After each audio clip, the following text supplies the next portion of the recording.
எதுக்கு கோட்டூர்புரம் காவல் நிலைய அதிகாரிகள் ஞானசேகரனை 24ஆம் தேதி போலீஸ் ஸ்டேஷன் எதுக்கு கூட்டிட்டு போனீங்க? மா சுப்பிரமணியத்தை கூப்பிடுறாங்க. 8:30 மணிக்கு பேசுறாங்க. 8:32 மணிக்கு மா சுப்பிரமணியம் கோட்டூர் சண்முகம் மறுபடியும் பேசுறாங்க. கோட்டூர் சண்முகமும் அண்ணா பல்கலைக்கழகத்திலே பணி செய்யக்கூடிய நடராஜனும் 13 முறை பேசியிருக்கின்றார்கள். 13 முறை. 24ஆம் தேதி குற்றம் செய்த பிறகு அடுத்த நாள் ஞானசேகரன் என்ன செய்யறான்? சிடிஆரை பொறுத்த வரைக்கும் பிஹேவியர் எப்படி இருக்கு? அந்த பகுதி 170வது பிளாக் வட்ட செயலாளர், ஒரு முக்கியமான திராவிட முன்னேற்ற கழகத்தினுடைய மூத்த தலைவர் கோட்டூர் சண்முகம். கோட்டூர் சண்முகமும் ஞானசேகரனும் அன்னைக்கு 24ஆம் தேதி காலையிலிருந்து சாயந்தரம் வரைக்கும் 6 முறை பேசுறாங்க. நீங்க கேட்கல, என்னங்க அரசியல் கட்சியில் 2 பேர் இருக்கிறாங்க, பேசலாம் இல்லைங்க. அதுக்கு முன்னாடி ஒரு வார பேட்டர்ன், அதுக்கப்புறம் ஒரு வாரம் இருக்கக்கூடிய பேட்டர்னை வச்சு நான் அனலைஸ் பண்ணி சொல்றேன். 24ஆம் தேதி காலை 7:27க்கு முதல் கால் துவங்குது. 4:01 PM வரைக்கும், சாயந்தரம் 4 மணி 1 நிமிடம் வரை 5 முறை பேசுறாங்க 2 பேரும். அதன் பிறகுதான் ஞானசேகரனை போலீஸ் ஸ்டேஷனுக்கு கூட்டிட்டு போறாங்க, கோட்டூர் போலீஸ் ஸ்டேஷனுக்கு. ஒரு 4 மணி நேரம் பேசல. அந்த நேரத்தில் ஞானசேகரன் காவல் நிலையத்துக்குள்ள வச்சிருக்கணும். வெளியே வந்த பிறகு ஞானசேகரனும் கோட்டூர் சண்முகம் மறுபடியும் பேசுகிறாங்க. ஸோ எதுக்கு கோட்டூர்புரம் காவல் நிலைய அதிகாரிகள் ஞானசேகரனை 24ஆம் தேதி போலீஸ் ஸ்டேஷன் எதுக்கு கூட்டிட்டு போனீங்க? எதுக்கு வெளியே விட்டீங்க? எவிடன்ஸ் அழிக்கவா? செல்போன் ரெக்கார்ட்ஸ் அழிக்கவா? இல்லை செல்போனில் இருக்கக்கூடிய வீடியோவை டெலீட் பண்ணவா? இல்லை அண்ணா யூனிவர்சிட்டியில் கேமரா ஒரு வேளை ஃபங்க்ஷனாக இருந்தால் அதெல்லாம் கழட்டி தூக்கி வீசவா? எதற்காக 24ஆம் தேதி கைது செய்யப்பட்ட ஞானசேகரன் கோட்டூர் போலீஸ் ஸ்டேஷன்லேருந்து எதற்காக வெளியே விடப்பட்டார்? இந்த நேரத்தில் ரொம்ப முக்கியமான விஷயம், ஞானசேகரன் கோட்டூர் காவல் நிலையத்திலிருந்து வெளியே வந்த பிறகு நைட்டு 8:30 மணிக்கு மேலே 24ஆம் தேதி இரவு தமிழகத்தினுடைய சுகாதாரத்துறை அமைச்சர் அண்ணன் மா சுப்பிரமணியம் அவர்களும் கோட்டூர் சண்முகமும் பேசுகிறாங்க. இது கோட்டூர் சண்முகத்தினுடைய சிடிஆரை பார்த்தீங்கன்னா, ஞானசேகரன் வெளியே வந்ததுக்கு அப்புறம் கோட்டூர் சண்முகத்தினுடைய பிஹேவியரல் பேட்டர்ன் மா சுப்பிரமணியத்தை கூப்பிடுறார். 8:30 மணிக்கு பேசுறாங்க. 8:32 மணிக்கு மா சுப்பிரமணியம் கோட்டூர் சண்முகம் மறுபடியும் பேசுறாங்க. இது எல்லாம் நம்ம நல்லா புரிஞ்சுக்கணும். எதற்காக, யாரை காப்பாத்துறதுக்காக இவ்வளவு பதட்டம்? அண்ணா பல்கலைக்கழகத்தில் பணிபுரியக்கூடிய நடராஜன் ஒருத்தர், ஒரு முக்கியமான அதிகாரி, கேட் கண்ட்ரோல் அவர் கையில் இருக்கு.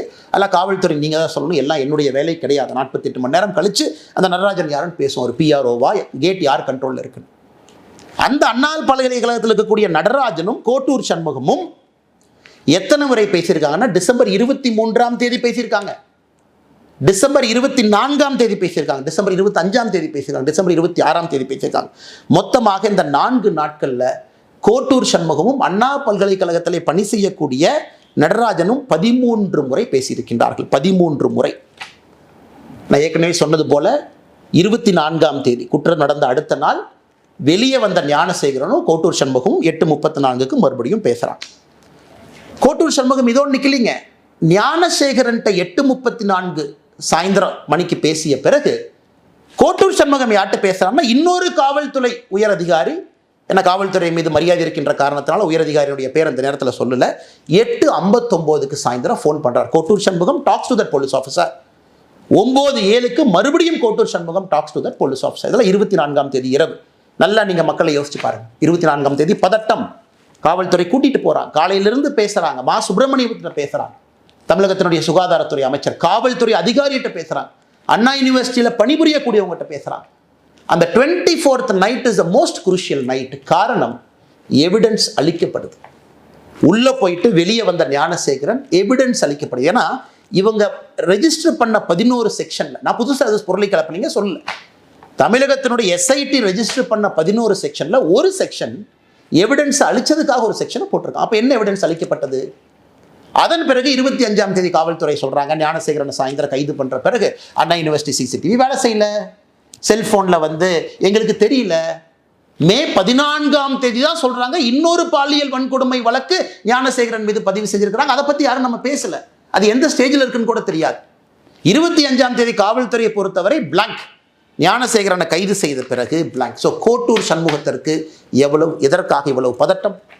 அந்த பகுதியினுடைய திராவிட முன்னேற்ற கழகத்தினுடைய வட்ட செயலாளர், அப்போ காவல்துறை SIT அதிகாரிகள் கோட்டூர் சண்முகத்தை கூப்பிட்டு விசாரிச்சிங்களா? ஸ்டேட்மெண்ட் எடுத்தீங்களா? கோட்டூர் சண்முகம் எந்த காவல்துறை அதிகாரிகிட்ட பேசினாங்க, அவங்கள கூப்பிட்டு பேசுனீங்களா? மா சுப்பிரமணியம் அமைச்சரை போலீஸ் ஸ்டேஷனை கூப்பிட்டீங்களா? SIT மா சுப்பிரமணியம் அவன்கிட்ட கேட்டிங்களா? எதற்காக ஃபோன் வந்துச்சு, எதற்காக நீங்கள் பேசுனீங்க, இந்த பேட்டர்னில் எதற்காக நீங்கள் இன்வால்வ் ஆகிருக்கிறீங்க, இந்த கேள்விகளை நம்முடைய SIT அதிகாரிகள் கேட்டிங்களா? அன்பு சொந்தங்களே, இந்த நேரத்தில் நீங்கள் 2 விஷயத்தை பார்க்கணும். இந்த 24ஆம் தேதி இவ்வளவு நான் சொல்ல இன்னைக்கு பாதிக்கப்பட்ட மாணவியினுடைய வழக்கறிஞர் சொல்றாரு, அதே 24ஆம் தேதி 2 காவல்துறை அதிகாரிகள் அந்த மாணவியை பார்த்து FIR வேண்டாமா, FIRலாம் போட்டால் வாழ்க்கை கெட்டு போயிருமா, FIR கொடுக்காதேன்னு 2 பேர் சொல்றாங்க. 2 காவல்துறை அதிகாரி, ஒருத்தர் மஃப்டியில் வர்றாங்க, ஒருத்தவங்க யூனிஃபார்ம்ல வர்றாங்க. நான் சொல்லுகின்ற இவ்வளவு விஷயங்கள் 24ஆம் தேதி நடக்கும் பொழுது 2 காவல்துறை அதிகாரிகள் அதே 24ஆம் தேதி மாணவிகிட்ட FIR எடுக்க 1 full day டிலே பண்றாங்க. ஸோ அதனால் இது எல்லாமே உங்களுடைய கவனத்துக்கு கொண்டு வருவது மட்டுமல்ல, உங்கள் முன்னால் இந்த நேரத்தில் நான் வைத்திருக்கின்றேன். அன்பு சொந்தங்களே, செய்திகளை உடனுக்குடனும் துல்லியமாகவும் தெரிந்து கொள்ள சப்ஸ்கிரைப் பண்ணுங்க.